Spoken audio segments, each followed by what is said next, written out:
Hello everyone. Today I'm here with you all with one of the topic of class 8 maths curriculum, that is direct and inverse variation, or we can say it as direct and inverse proportion also. So in our day-to-day life we come across so many situations when we see that the variation in one quantity brings variation in other quantity also. So what variation is when we say the two quantities are said to be in variation?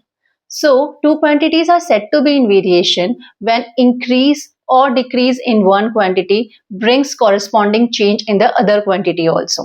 Like if I am going to say that cost of 5 pan is your 25 rupees and cost of your 10 pan is your 50 rupees. So what we are saying is cost of 5 pan is your 25 rupees and cost of 10 pence is your 50 rupees. So here when your number of pens is increasing, your cost is even increasing. That means change in one quantity is bringing change in the other quantity also. Here one of the quantity is your number of pen and the other quantity, second quantity is your cost.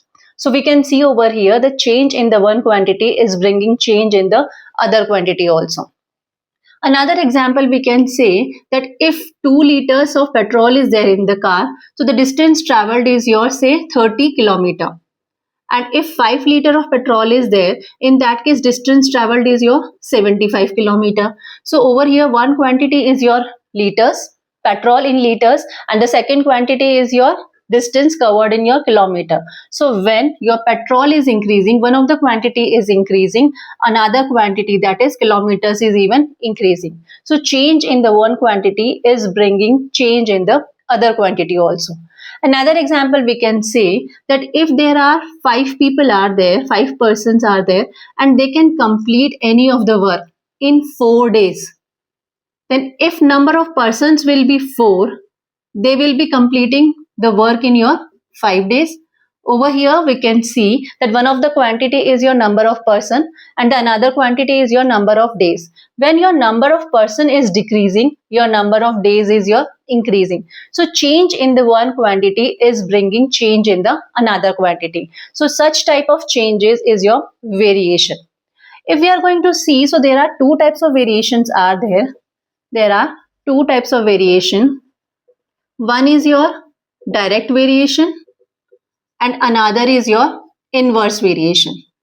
We'll be learning in this video that what is direct variation, what is inverse variation, what are the conditions for the direct variation and inverse variation. All this we will be learning in this video. Now what direct variation is? If increase in the one quantity brings increase in the another quantity also. Like over here we can see if number of pen is increasing, your cost is even increasing. We can see over here also when your petrol is increasing, petrol in liters is increasing, the distance covered is even increasing. So when the change or the increase in the one quantity brings increase in the another quantity also, or we can say decrease in one quantity brings decrement in the another quantity also proportionately. In that case we say that the two quantities are in direct proportion or the direct variation. Now let's see, we are taking this example only, we are making a table. One of the quantity we have taken as your number of pen. Number of pen we have taken as one of the quantity, suppose it is your x. And another quantity is your cost in rupees. Cost in rupees, this is your another quantity, that is your y. If your number of pen is 5, then the cost was your 25. If the number of pen is your 10, in that case cost is your 50. If the number of pens is your 15, then your cost will be your 75. If the number of pen is 20, in that case cost will be your, how much cost will be there? It will be your 100 rupees. So over here we can see if your number of pens is increasing, then the cost is even increasing from 5 to 10, 10 to 15, 15 to 20. If it is increasing, the cost is even increasing from 25 to 50 to 75 to 100. So if one of the quantity is increasing, another is increasing, and if it will be decreasing, the another quantity will even decrease. So over here we can see that the ratio of x and y is same throughout. Over here if we are going to see the ratio of x and y, over here in the first condition it is your 5 upon 25, That means 1 upon 5 is the ratio. In the second condition, ratio of x and y is your 10 upon 50. That is your 1 upon 5. In the third condition, we can see the ratio of x and y is your 15 upon 75. That is your 1 upon 5. In the fourth condition, the ratio is your 20 upon 100. That is your 1 upon 5. So we can see the two quantities are said to be in direct variation or the direct proportion when the ratio of x and y remains same. When the ratio of the two quantities, that is your x and y, one of the quantity we have taken as your x, another we have taken as y. So if the ratio of x and y remains same throughout, then we say that the two given quantities are in direct variation. So what is the condition for the direct variation? Your one of the quantity, that is x, is directly proportional to your y. Here one of the quantity is your x, another quantity is your y. They will be directly proportional. That means if one will increase, another will increase. If one will decrease, another will decrease. We know whenever we are removing the proportionality sign, we keep a constant. So we are removing the proportionality sign and we are equating it to x is equivalent to ky. So what the value of k will be? Your x upon y, where k is a constant. K is a constant. So for the direct variation, the ratio of x and y is equivalent to any of the constant. It will be same throughout. Whatsoever the number of pens you will be taking, accordingly, correspondingly, your cost will even change. That means your y will even change. So this is how we can see in the case of direct variation, the ratio of x and y is a constant. It will remain same throughout. Now see, if suppose your question is, we are taking this as the question, petrol we are taking in liters, and the second, this is your x, one of the quantity x we have taken, and another quantity is your distance covered in kilometer, that is your y. Now if your x is, that is petrol is your 2 liters, then distance covered was your 30 kilometer.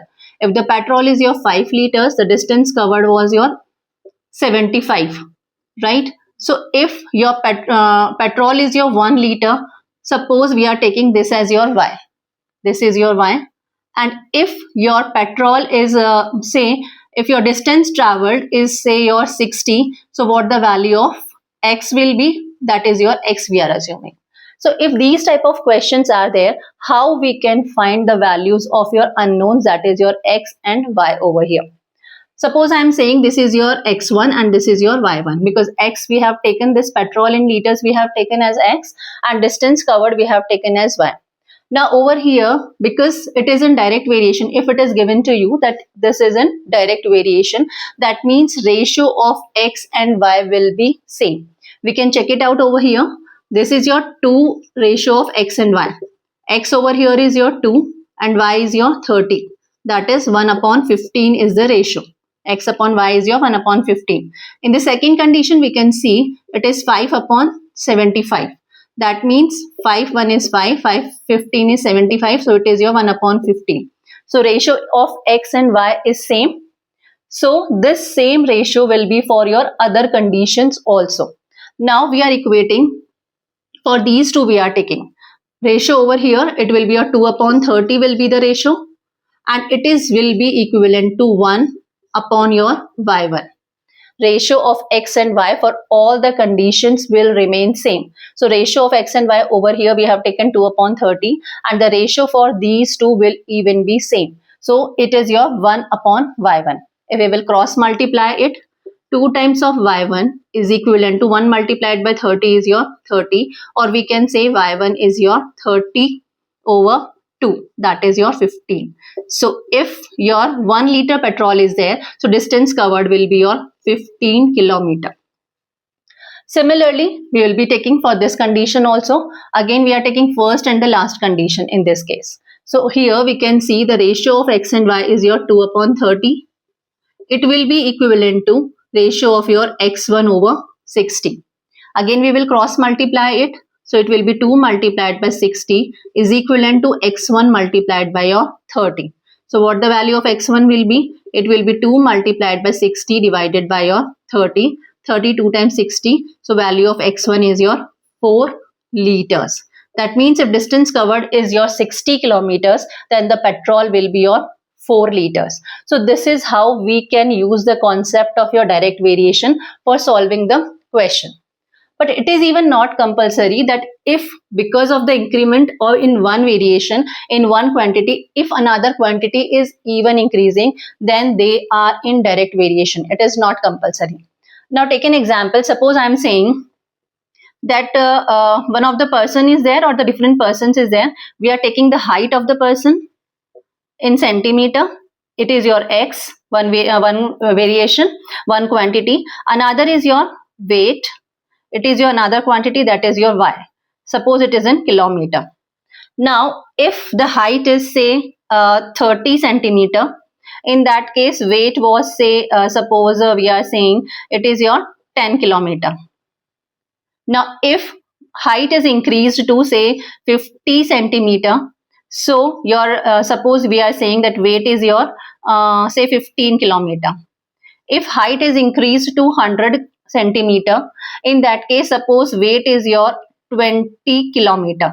Kilometer, 20 kilogram. Weight will be in kilogram. So it will be, its unit will be a kilogram. So weight will be a 20 kilogram. Over here, if we are going to see the ratio of x and y, for the first condition, we are taking for the first condition, this is your 30 upon 10. This is the ratio of your x and y for the first condition, 30 over 10, that is your 3. For the second condition, if we are going to see, the ratio is 50 over 15. So 5 3s are 15 and 5 10. It is 10 upon 3. For the third condition, if we will check ratio of x and y, it is your 100 over 20. So cancelled to 5 times. So x upon y is 5 over here. So we can see over here in this case, with the increase in the one quantity, other quantity is even increasing, but still the ratio of these two quantities is not same throughout. So we will say that this variation is not in your direct variation. It is not an example of your direct variation. Although increase in the one quantity is bringing increase in the another quantity also, but still because the ratio of x and y is not same throughout, that's the reason we will say that this variation is not an example of your direct variation. So what we can conclude is, if your x1, x2, x3 are different values of one of the quantities, say your number of pen, for different quantities for your number of pen, these are x1, x2, x3s are the different values, and the corresponding values of second quantity, that is your cost of pen, suppose corresponding to x1 it is your y1, corresponding to x2 it is your y2, corresponding to x3 if it is y3, so on. Then if they are in direct variation, then the ratio of these will remain same. That means x1 upon y1 will be equivalent to x2 upon y2 will be equivalent to your x3 upon y3. If the two given quantities are in direct variation, then for each and every condition, for various values of x and for corresponding various values of y, the ratio will remain same. It will be a constant. Hope it is clear to you what direct variation is. Now let's understand what is inverse variation. As just now we had said, we had taken one of the example that if number of 5 persons are there and they are completing any certain work in 4 days, and if number of persons is going to decrease by 1, it has become 4 persons, then the work will be completed in your 5 days. Over here we can see one of the quantity is your number of person and the another quantity is your number of days. If one of the quantity is increasing, the other quantity is decreasing, or if one of the quantity is decreasing, the other quantity is increasing. So if with the increase in the one quantity, another quantity is decreasing, then such type of variations are known as your inverse variation. So see, take an example. We are taking this only the example. Over here we can see, over here we can take two quantities. One of the quantity is your number of persons. Number of persons is there. Suppose this is your x, and another quantity is your number of days. Suppose it is your y. So if the number of persons is 5, number of days is your 4. if number of persons is your 4, the number of days will be 5. Now, if the number of persons is 2, then the number of days will be your 10. If the number of persons is say 1, then the number of days will be your 20. So this is the example of inverse variation. Why? If one of the quantity, over here we can see the quantity is decreasing from 5 to 4, then 2, then 1. One of the quantity is decreasing, that means number of persons, if it is decreasing, the number of days, that is the other quantity, is increasing. So what we can conclude over here, if this is your x and this is your y, these are the various values of x and these are the various values of your y. Suppose this is your x1, this is your x2, this is your x3, this is your x4. And the corresponding to your x1, the value of y is your y1, this is your y2, this is your y3, and this is your y4. So what we can see over here, if we are going to multiply x1 and y1, we can see it is 5 multiplied by 4, 20. Similarly, if we are going to multiply x2 and y2, we will be getting 4 multiplied by 5, that is your 20. The third, we will be taking x3 multiplied by y3, it will be 2 multiplied by 10, that is 20. Again the fourth, that is your x4 and y4, if we will be multiplying, it will be 1 multiplied by 20, that is your 20. So we can see over here that for every condition, the product of your x1 and y1 is same. That means in the case of inverse variation, the product of these two quantities remains a constant. If this is your x and this is your y, then x, y is a constant. Now, how x and y are varying in this case? In this case, we can see x is directly proportional to 1 upon y. Because if x is increasing, y will be decreasing. And if x will be decreasing, y will be increasing. So, they are inversely proportional to each other. Again, we know that if we will be removing the proportionality sign, then we have to apply a constant. So, we have applied a constant, that is your k. So, what the value of k will be? Your x into y. So product of x and y will remain same throughout whenever we say that the two quantities are in inverse variation. Again, we can see that in all the condition, always and always it will not be true that product of x and y will remain same. Suppose I am going to say, this is an example I am taking. Any of the quantity is x, another quantity is your y. Now suppose if it is 2, it is your 5. Now it has increased to 3, it has increased to 7. It has increased to 4, it has increased to say 8. It has increased to 5 and maybe its value is your 10. Like this. Over here we can see that if your x is increasing, your y is even increasing. Just now we had said if with the increase in the one another is even increasing, then it could be an example of your direct variation. But over here we can see that the ratio of x and y is not same throughout. That means 2 upon 5 is not equivalent to your 3 upon 7, is not equivalent to your 4 upon 8. That's the reason it is not an example of your direct variation. Now, another condition could be if there are two quantities are there, one is your x, another is y. If your 1 is increasing, suppose I am saying that from 2 to 3 it is increasing, and from 3 to 4 and 4 to 5 and 5 to 6 it is increasing. And in this, suppose for the value x, that was 2, the value of y is suppose your 20.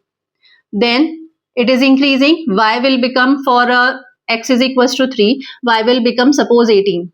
Then for x is equals to 4, suppose y is your 15. For x is equals to 5, suppose y is your 12.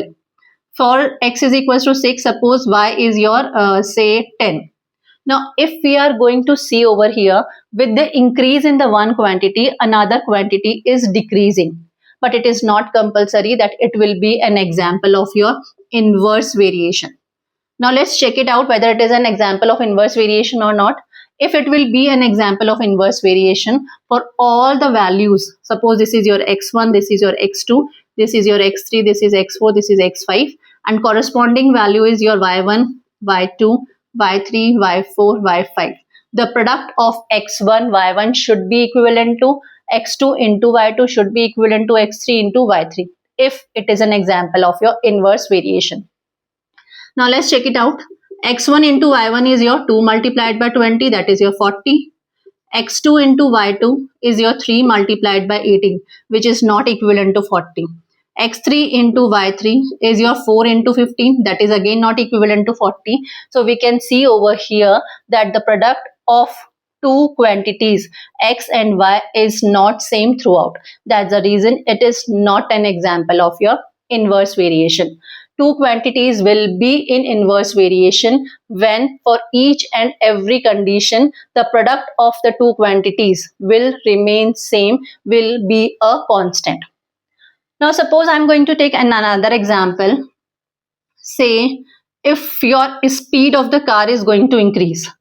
Say speed of car or any of the vehicle, it is in kilometer per hour, and your time taken to cover the distance. Distance is your same, but time taken we are taking time taken in your say hours. Now if speed is say 50, then time taken is your 10 hours. That means the distance traveled is a 500 kilometer. Now if the speed will increase to 100, then time taken will be your 5 hours. If speed will decrease to 20, if speed will decrease to 20, then what will be the time taken? It will be your 500 is there, and it is your 20, it will be your 25 hours it is going to take. And if the speed is 10 kilometer per hour, in that case time taken will be your 50 hours. Now we can see over here, if one of the quantity, that is speed, is increasing, the time taken is decreasing, and if speed is decreasing, your time taken is increasing. So it is an example of inverse variation if for every value of x and y, product of these two will remain same. One of the quantity we have taken as x, suppose your speed, that is your kilometer per hour, is your x, and another quantity, that is time taken, is your y. Then if this is your x1, this is your x2, this is your x3, this is your x4. So corresponding to x1, it is your y1, it is your y2, it is your y3, it is your y4. If we are going to check over here, so x1 multiplied by y1 is your 50 multiplied by 10, that is your 500. x2 multiplied by y2 is your 100 multiplied by 5, that is your 500. x3 into y3 is your 20 multiplied by 25, that is your 500. And x4 into y4 is your 10 multiplied by 50, that is your 500. So for every case, the product of the two quantities is a constant. That means x into y is a constant, which is equivalent to your 500. So we will say that this variation is an example of your inverse variation. Now if any of the quantity is missing over here, suppose I am saying over here we are taking one more. Say I am saying if the time taken is your say 20 hours. If the time taken is 20 hours, then what will be the speed? We are assuming that the speed is your x5. We are assuming that corresponding to your time, that is 20 hours, the corresponding speed is your x5. So what the value of x5 will be, how we can find it out? Just now we said for every condition, the product of x and y will remain same. So from here, we can take x1, y1 will be equivalent to your x5, y5 also, if this is your y5.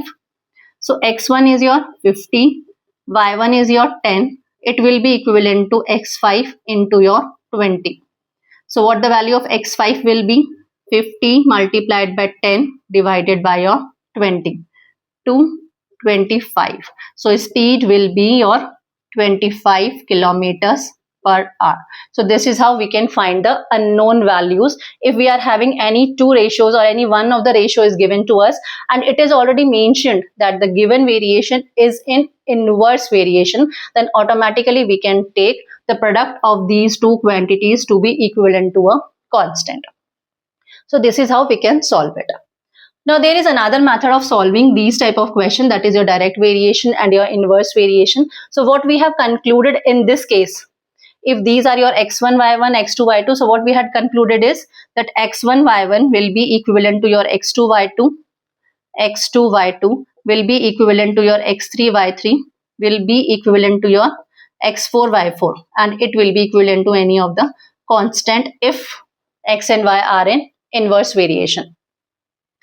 Now coming to your these two, direct variation and inverse variation only, how to solve it? Another method, that is your arrow method. This is a method in which we have made a table. We have taken one quantity in the row and another quantity we have taken in the row. Now how to use the arrow method?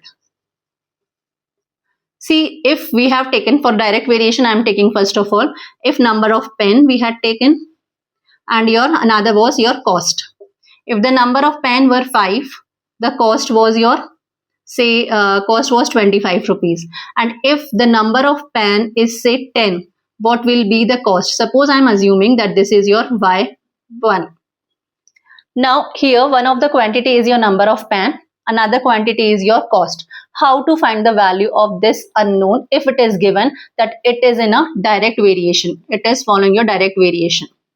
If it is already mentioned, because all the condition will not be in your direct variation or inverse variation. So if it is mentioned that it is in direct variation, so we know in these type of cases for the direct variation x upon y is a constant, and for inverse variation x into y is a constant.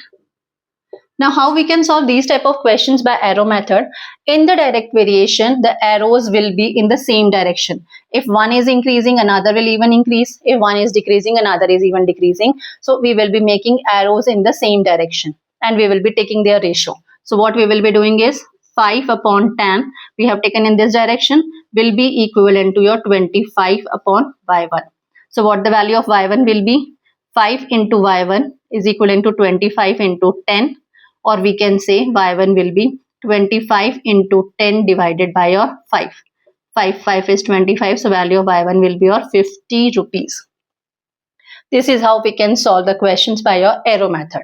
And if we are taking an example of your inverse variation, suppose this only an example I am taking, this example, here I am taking number of person and another quantity is your number of days.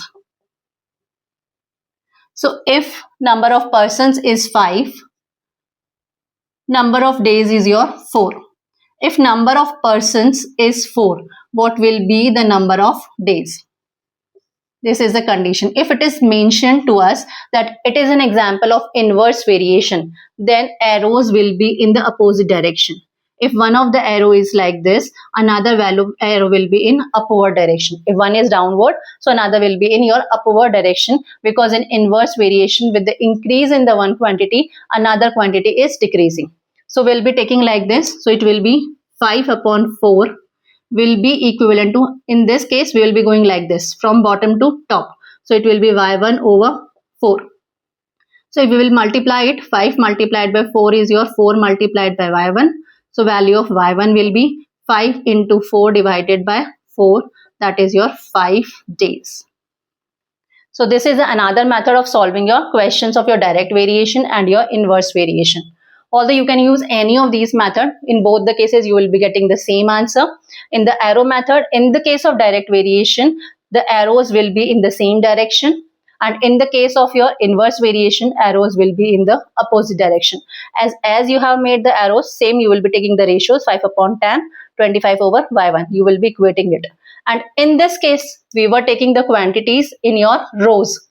And here in this case, in the case of arrow, we are taking the quantities in your columns. Like this, we are taking the quantities in the column, and here in the case of your inverse variation, arrows will be in the opposite direction. If one is downward, another will be your upward. So this is what your inverse variation is, and this is how we can solve the questions related to it. Now let's understand the concept of time and work. Suppose I am saying that there is a person, say A. He can complete the whole work in 10 days. So how much of the work will be completed by him in one day? So the work completed by him in one day will be your 1 upon number of days required to complete the work. Now see, the whole work is your 1. The complete work that is going to be completed is your 1 only. So if 1 is the work and the person is completing the work in 10 days, that means in one day he is completing 1 upon 10 of the work. The total work was 1 and the whole work is to be completed in 10 days by any of the person. Then work done by him in 1 day will be your 1 upon 10. That is 1 upon number of days required to complete the work. So if A is completing work in your 10 days. So in 1 day, his work will be 1 upon 10.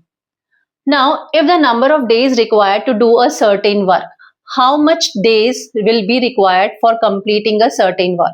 Certain work means work is your one only. The complete work means one work. So if the work is your one and how many days are required to complete the certain work will be your 1 upon 1 day's work. Suppose I am saying that there is a person B. In 1 day, he is doing 1 upon 5 of the work. That means 1 day's work is your 1 upon 5. Then how many days he will be taking to complete the whole work?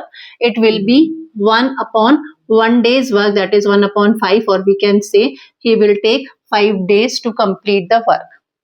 Now, if the number of days required to complete certain work, if suppose some of the portion of the work is completed, not the whole work is not remaining, some of the portion of the work is already been done, then how many days will be required to complete certain work? Suppose I am saying that any of the person is there, say C is the person, he can complete the work in your 10 days.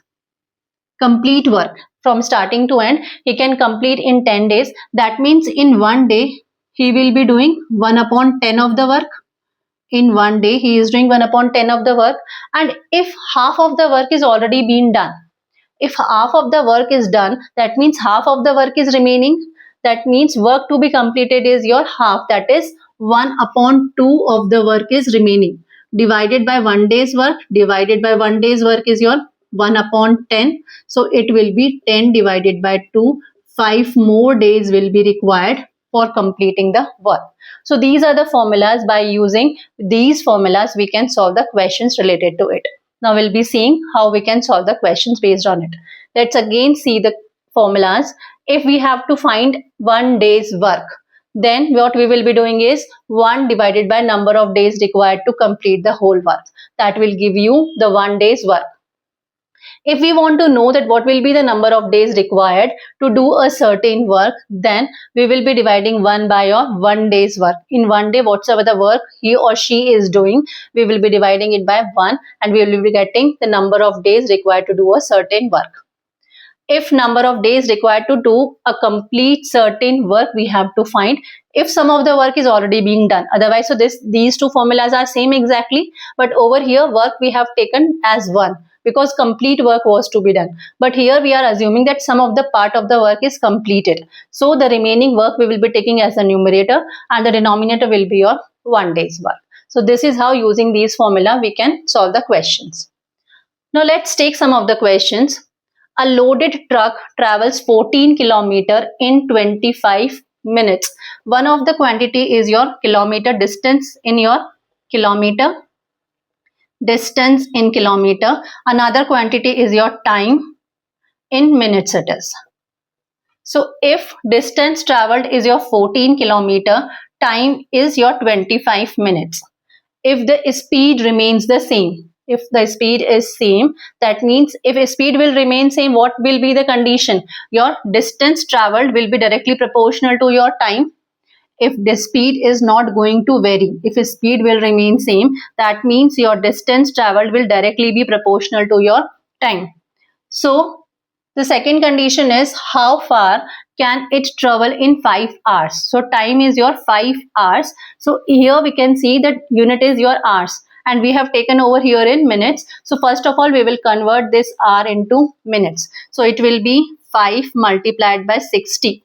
5 hours will be 5 into 60 minutes, that is your 300 minutes. If your time is 300 minutes, what will be the distance? We are assuming that distance will be your x. Here we can see that if your distance will increase, your time will even increase. That means they are directly proportional to each other. If this is your x, say this is x1 and this is your y. So x is directly proportional to y. That means it is an example of your direct variation because with the increase in the distance, time will even increase because speed is same throughout. So for direct variation, we know that x upon y is a constant, or we can say x1 over y1 is equivalent to x2 over y2. So we'll be taking these two conditions. Here 14 over 25 will be equivalent to your x1 over 300. So we will be solving, cross multiplying. 300 multiplied by 14 is equivalent to x1 multiplied by 25. So value of x1 will be 300 multiplied by 14 divided by your 25. So we will be solving it further. 25 into 12. 12 is your 300. So 14, 12, 24, 30, 12 for 48. 4 carry over, 12, 1, 12 and 16, 168. 168 kilometer distance will be traveled if your time is your 300 minutes. This is how we can find it out. First of all, we have to check which variation it is, and then we will be applying the formula. If it is a direct variation, then ratio of x1 over y1 will be equivalent to your x2 over y2. X upon y will be a constant. And if it is an inverse variation, then x multiplied by y will be a constant. Now let's see another question. If a box of sweets is divided among 24 children, they will get 5 sweets each. How many would each get if the number of children is reduced by 4? See, if the number of children will reduce by 4, then obviously the number of sweets is going to increase. If the same number of sweets is going to be distributed in less number of students, then every student will be getting more sweets. That means if number of children is increasing, number of sweets will be, if number of children is decreasing, here it is decreasing. So if number of children is decreasing, the number of sweets will be increasing. So that's the reason it is an example of your inverse variation. So one of the quantity is your number of children. Number of children, suppose it is your x, and the another is your number of sweets. Number of sweets, suppose it is your y. So we'll be making a table. If number of children is 24, number of sweets they are getting is your 5. If the number of children is reducing by 4, that means from 24 to minus 4, that is your, now the number of children is your 20. It is reduced by 4, that means 25. 24 minus 4 is the number of children now. So 24 minus 4 will be your 20. So now the number of children is 20. We are assuming that the number of sweets they will be getting is your y1. This is your x quantity, this is your y quantity. If x1 is 24, y1 is 5. If x2, this is your 20, then suppose this is your, take this as y2. So this is your y2. Now in the case of inverse variation, we know that the product of x and y remains same. That means x1 into y1 is equivalent to x2 into y2. So 24 into 5 will be equivalent to 20 into y2. So what the value of y2 will be? 24 into 5 divided by your 20. 5 4 is 20, 4 6 is 24. So every student, every children will be getting your 6 sweets. If the number of children will be 20, every children will be getting your 6 sweets. This is how we can solve these type of questions. Now let's see the last question. A can do a piece of work in 10 days. He himself, A is the person who can complete a work in 10 days. So A's 1 day work. 1 day work will be 1 upon 10. If he is completing the whole work in 10 days, in 1 day, how much work he will be doing? 1 upon 10 work. And B in 15 days. If B can do the same work in 15 days, so B's 1 day's work. B's 1 day's work will be 1 upon 15. In 15 days, if he will be completing the whole work, so in 1 day, how much work he will be doing? He will be doing 1 upon 15 of the work. How long will they take to finish it working together?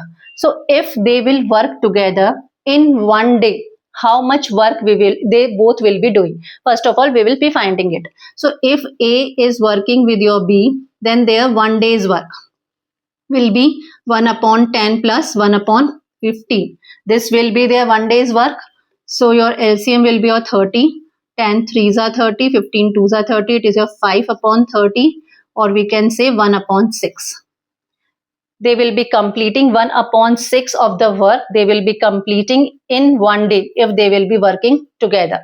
Now we have to find that if they are working together, how many days they will take to finish the work.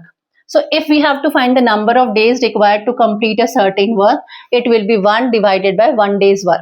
And their 1 day's work is your 1 upon 6. So number of days required will be 1 upon 1 day's work, that is your 1 upon 6. So it will be your 6 days. Over here even we can see that if they are completing in one day, 1 upon 6 work, if they are completing in one day, they will be completing the whole work in your 6 days. So this is how we can solve the questions related to your direct variation, inverse variation and your time and work. This is all from this chapter. Hope it is clear to you. Soon we will be coming with the more videos on other topics of your class 8 maths curriculum. If you are having any of the doubts, you can comment me. I'll try to resolve it as early as possible. Thank you.